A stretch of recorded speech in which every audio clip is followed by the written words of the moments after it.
Doctor Mohammad Yunus সাহেব America গিয়েও বলতেছে শেখ হাসিনা দিল্লিতে বসে কলকাঠি লড়াচ্ছে, দেশে অস্থিতিশীল অবস্থা তৈরি করতেছে। বিএনপিও একই কথা, জামাত, এনসিপি সহ আরো যেসব রাজনৈতিক দলগুলো আছে সবার কিন্তু একই কথা, এবং আমিও স্বীকার করতেছি শেখ হাসিনা সেটাই করতেছে, ওরা যা বলতেছে। তো আপনারা কি করতেছেন? আপনারা কার পাল্টা ফালাইতেছেন? তার মানে আমরা ধরে নিচ্ছি শেখ হাসিনা ইজ গ্রেট, আপনারা অপদার্থ। শেখ হাসিনা যদি দিল্লিতে বসে পারে, আপনারা দেশে বসে কেন আওয়ামী লীগ দমন করতে পারতেছেন না? কিভাবে করবেন?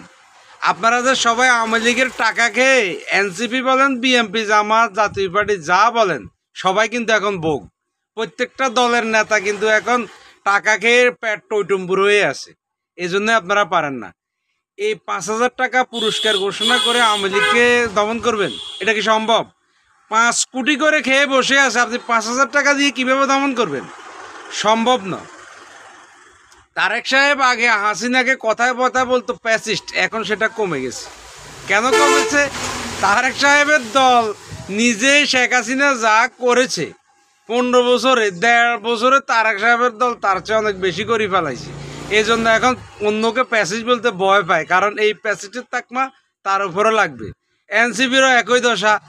আসিফ মাহমুদ ওই থেকে শুরু করে যা আছে সবাই হাজার হাজার কোটি টাকার মালিক হয়ে গেছে, তাই তারাও এখন আর প্যাসিস্ট বলার সাহস পাচ্ছে না। যা টুকিটাকি জামাত প্যাসিস্ট বলার সাহস আছে, কিন্তু তারা ভোট চলে যাবে, আওয়ামী লীগের ভোট পাবে না, এই ভয়ে তারাও এখন কিন্তু আর ফ্যাসিস্ট বলে না। তো ফ্যাসিস্টের দিন তো শেষ হয়ে গেছে, এখন নব্য ফ্যাসিস্টের আগমনের অপেক্ষায় আছে বাংলাদেশ। তবে আমাদের দেশে শেখ হাসিনার বিদায় একটা জিনিস লাভ হয়েছে, সাধারণ মানুষের চোখ খুলে গেছে। এখন কেউ যে ক্ষমতায় এসে ওই আওয়ামী লীগের মতো দিনের ভোট রাতে, ভোট ছাড়া এমপি, তারপরে মানে একচেটিয়া শাসন, এগুলা কিন্তু আর কেউ করতে পারবে না। যে এটা করতে যাবে আগামী 50 বছরের মধ্যে যারা এসব চিন্তাধারা করবে তারাই দেশটা করতে হবে। তাই আশা করি এই ইউনূস সরকার, তারপরে বিএনপি, জামাত সবাই মিলে আওয়ামী লীগের উপর এই যেভাবে 5,000, 10,000 ধর পাকড় ধরে দাও, এগুলো বাদ দিয়ে রাজনৈতিকভাবে ওদেরকে মোকাবেলা করার চেষ্টা করুন। সেটাই হবে একেবারে বুদ্ধিমানের কাজ। এভাবে আওয়ামী লীগকে দমন করতে পারবেন না। এক হাসিনা ওখান থেকে কলকাঠি দাঁড়ে, এখানে আপনাদের 12 কোটির অবস্থা খারাপ, 6 কোটি আছে, আওয়ামী লীগ 18 কোটি মিলিলাম। তো এবার বুঝে দেখেন, যদি এইভাবে আর দুই বছর অতিক্রম হয়, শেখ হাসিনা কতটা শক্তিশালী হবে, আওয়ামী লীগ কতটা শক্তিশালী হবে।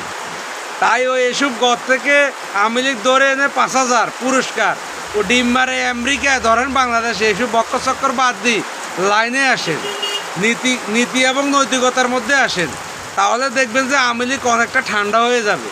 তা না হলে যত গুতাইবেন তত এটা বড় হবে। আশা করি আমার কথা বুঝতে পেরেছেন।